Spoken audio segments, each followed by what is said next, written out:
Here I am somehow back with another video. So I want to do two things today. I want to showcase my Inquisitor conversion and its paint job, and I also want to talk a little bit about how I think Inquisitors are going to work in the upcoming 9th edition of Warhammer 40,000. Now, first thing I want to do is talk about the conversion. So, as you can see on the screen at the moment, this is the miniature after I'd finished converting it, but before I'd started to paint. I apologise, it's not the best picture I've ever taken. I haven't got a proper white background in place. I didn't think I would be using this for anything other than sending to a small group of friends over the internet. But here we are. The main body of the miniature is the female Genestealer Magos sculpt. So the reason I say female is because there are two. If you don't know, there are two different Genestealer Magos models. One's a male, one's a female. This is the female one. I've always really liked the Genestealer cult line, or to be more specific, I really like the sort of Imperial civilian line that there is underpinning the Genestealer cult. If you remove the sort of heads with the forehead ridges and all the Genestealer cult iconography. So that's basically what I've done. I was looking for an excuse to use this model in some capacity, and I just, like a bolt from the blue, one of the things I was doing over lockdown was sorting through the bits. I won't say bits box. I'm not even going to say bits boxes. It was like a bits cupboard. It was like a bits room. It was like a shrine to cast off Warhammer bits. Like, bearing in mind, I bought my first Warhammer kit when I was 10 years old. Quite a lot of sort of cast off bits of Warhammer. So one of the things we did over lockdown was go through it, and just like a bolt from the blue, I had the idea to make this really cool conversion. And the thing that I discovered that made me want to do that conversion is, if you look in that picture, that bit of gold that you can see, that is off one of the old Forge World brass etch sheets they used to do. So they used to do different sheets of brass plate with different logos on, and that is from the Inquisition and Grey Knights brass etch. And I just thought that would look really, really good centered in the hood of the Genestealer Magos outfit there. It looks like some of the old art of Inquisitors that has been around in 40k for a while, so I thought that was a really nice touch. So from that initial point of inspiration, I then had to try and work out what I was going to do with the rest of the model. So the first thing to do was to obviously cut off the sort of priest stole with the little Genestealer icon on the bottom that was coming off the holster on the original model. I also replaced the necklace. Now, the necklace didn't look particularly Genestealer cultish, but it looked a little bit alien, a little bit sort of that way inclined, so I just replaced that. Now, that is a little charm that is originally on a bolt gun on one of the new Sisters of Battle bolt guns, so it sort of hangs off near the barrel of the gun, a little charm that you can pick out. So that's where that sort of necklace ornament is from. And then I really had to think about how the model was going to be armed, because the original miniature, as you can see, is armed with a sort of staff and a dagger. And I originally wanted this Inquisitor to have a chain sword, because I wanted to do quite a cheap, bare bones, generic Inquisitor that could slot into armies without costing a huge number of points, because I've got loads of pressure counter Inquisitors. You know, I've got Greyfax and Courtiers, people like that. But just for those games where you want to include a standard Inquisitor without a huge outlay of points, this was the model I set out to create. But as it came down to it, the Sisters of Battle sprues have a really cool power sword bit, and the reason I think it's really cool is because it comes with this empty scabbard, and that's not something we see a lot of from Games Workshop a lot of the time.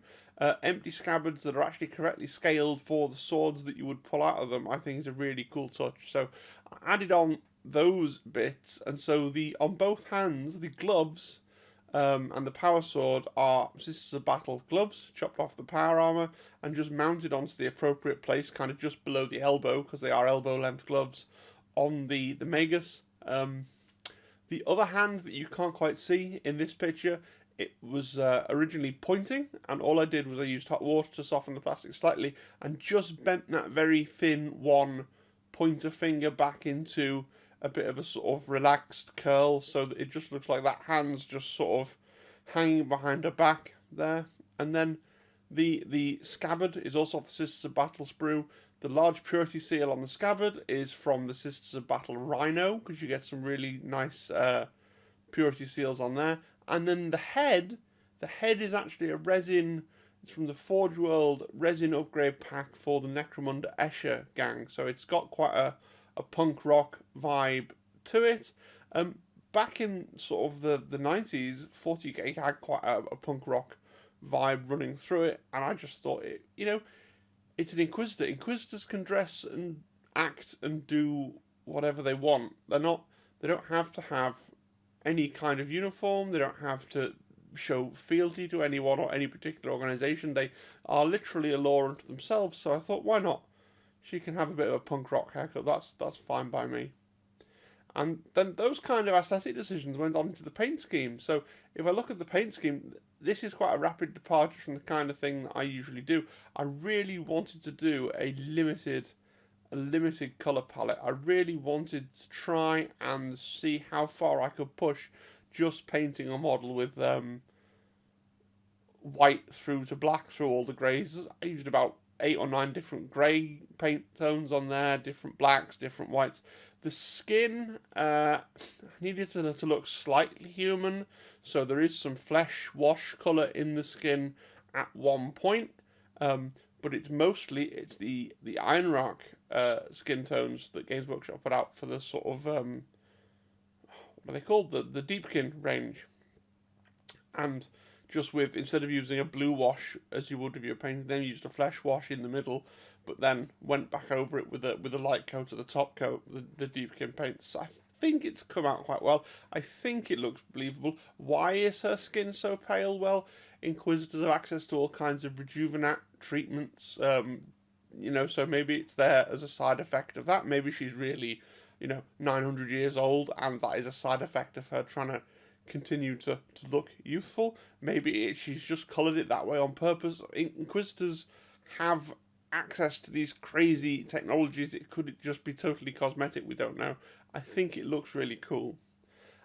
Having painted most of the model in a very monochrome way, I decided to try and add a single spot colour, partially because I couldn't work out how to highlight the hair without putting some kind of colour in, because I knew I wanted black hair, but it needed to be bluish black, or as I eventually went for a sort of purple black, it needed to be highlighted with something to make it not just blend into the sea of cloth on the model. So I went for purple in the end as the spot colour. So I've got some really strange purple purity seals.